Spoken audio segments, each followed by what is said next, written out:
대한민국을 발칵 뒤집어 놓은 아프리카 돼지열병. 오늘은 아프리카 돼지열병에 대한 모든 것, 그리고 관련주까지 알아보도록 하겠습니다. 아프리카 돼지열병, 일명 ASF는 감염된 동물의 비율이 높고 고병원성 바이러스에 전염될 경우 치사율이 100%에 이르는 바이러스성 출혈 돼지 전염병으로 돼지 흑사병으로도 불립니다. 아프리카 지역에서 주로 발생했기 때문에 아프리카 돼지열병이라는 이름이 붙여졌는데요. 우리나라에서는 이 질병을 가축 전염병 예방법상 제1종 법정 전염병으로 지정하여 관리하고 있습니다. 이 질병은 주로 감염된 돼지의 눈물, 침, 분변 등의 분비물에 의해 직접 전파되는데 잠복 기간은 약 4일에서 19일입니다. 이 병에 걸린 돼지는 고열, 식욕부진, 기립불능, 구토, 피부 출혈 증상 등을 보이다가 보통 10일 이내에 폐사합니다. 다만 아프리카 돼지열병은 인체에는 영향이 없고 다른 동물에도 전염되지 않으며 돼지와 야생멧돼지 등 돼지과 동물에만 감염이 되는데요. 이 질병이 발생하면 세계동물보건기구에 발생 사실을 즉시 보고해야 하며 돼지와 관련된 국제교역도 즉시 중단됩니다. 아프리카 돼지열병 바이러스는 환경에 강해 생존력이 높은 것은 물론 전염성도 강합니다. 이 바이러스는 돼지가 죽은 후에도 혈액과 조직에서 계속 살아있을 수 있는데 실온의 분변이나 오줌 중에 5일 이상, 냉장 상태 오줌에서는 15일까지 생존이 가능합니다.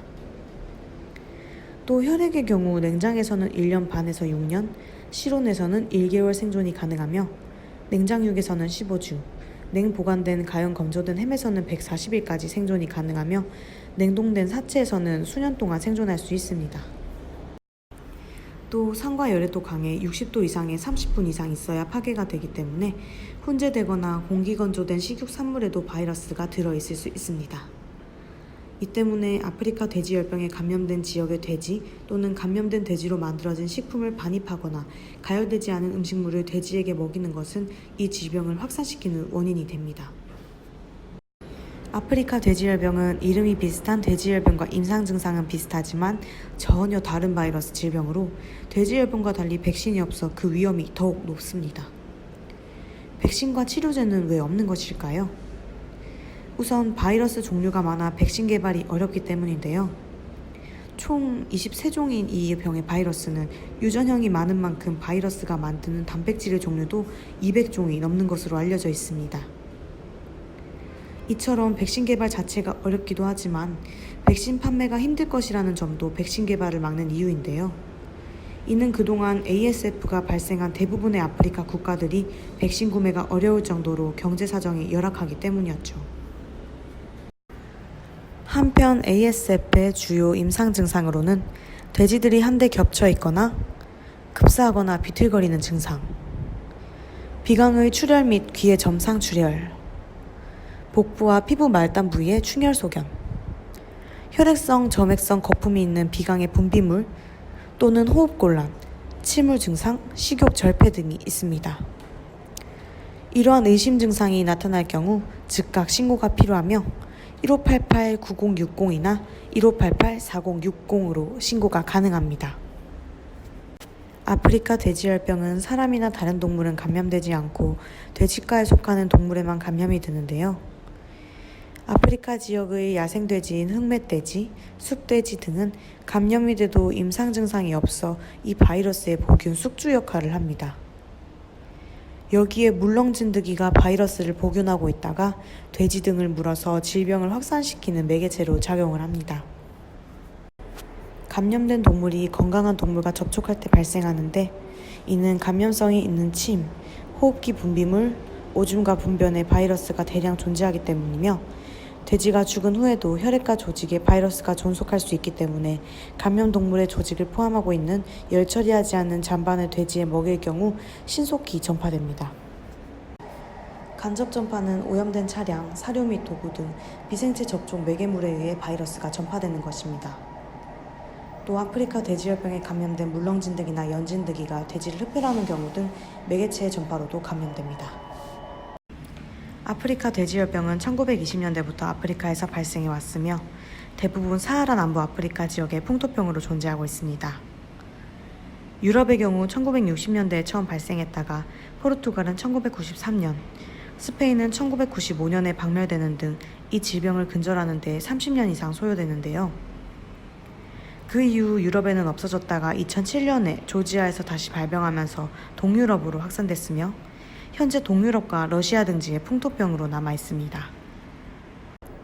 그러다 2018년 8월 중국 랴오닝성 선양에서 아시아 최초로 아프리카 돼지열병이 발생했고 이후 중국 전 지역과 몽골, 베트남, 미얀마 등 주변국으로 확산되면서 국내 유입 우려를 높였죠.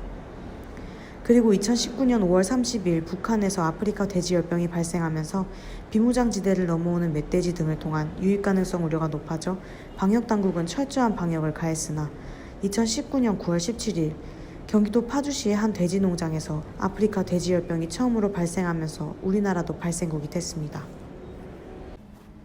9월 17일 경기 파주를 시작으로 9월 18일 경기 연천, 그로부터 5일 후인 9월 23일 경기 김포, 9월 24일 경기 파주와 인천 강화, 이어 25일, 26일, 27일 인천 강화까지 현재 국내 아프리카 돼지열병 발생 건수는 총 9건입니다. 정부는 아프리카 돼지열병 확진 후 역학조사 등을 통해 발병 원인 규명에 나서는 한편 최고 수준의 위기경보인 심각 단계를 발령하고 방역활동을 진행하고 있습니다. 하지만 아프리카 돼지열병의 유입 경로 등 발병 원인은 여전히 확인되지 않고 있어 보건당국은 확산 방지에 어려움을 겪고 있는데요. 아프리카 돼지열병은 사람에게 병을 일으키는 바이러스가 아니므로 돼지고기는 안심하고 먹어도 된다고 합니다. 더욱이 섭씨 60에서 70도에서 30분 동안 가열하면 모두 섬멸하기 때문에 평소처럼 돼지고기를 충분히 익혀 먹으면 된다고 하네요. 다만 감염된 돼지고기가 유통될 경우 돼지에게로 질병이 전파될 가능성이 있기 때문에 병이 있는 지역에서 가져온 돼지고기의 유통을 금지해야 합니다. 감염돼지를 도축하거나 고기를 유통시키는 과정에서 발생한 음식물 쓰레기를 다른 돼지가 먹으면 아프리카 돼지열병에 감염될 수 있기 때문입니다.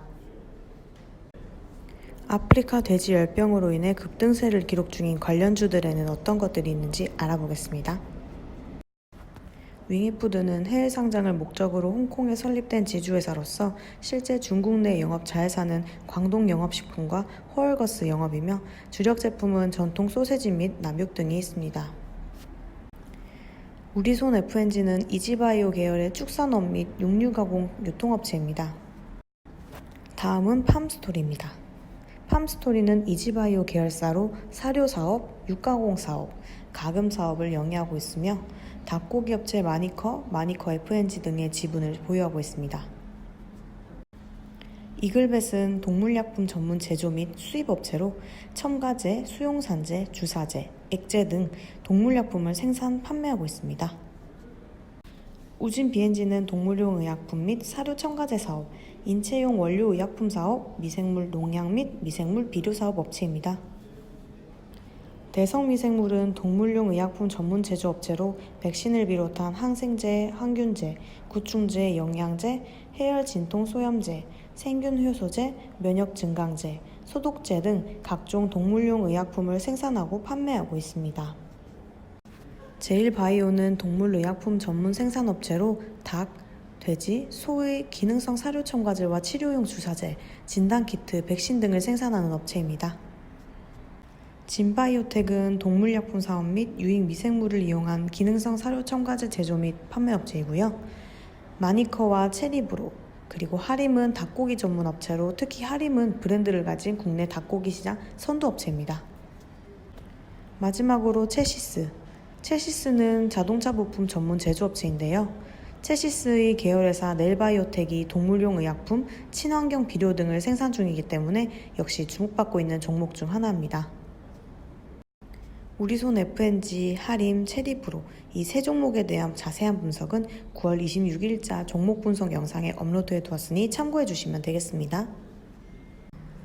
이번 영상에서는 아프리카 돼지열병과 그 관련주들을 살펴보았는데요.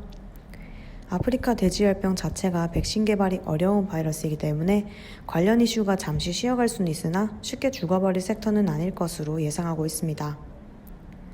관련주들의 동향을 잘 살펴보다가 저점으로 인식이 되는 구간에서 잘 매수하신다면 이미 큰 상승이 나왔지만 만족할 수 있는 수익을 보실 수 있을 것으로 예상되네요. 감사합니다. 다음 영상에서 또 만나요.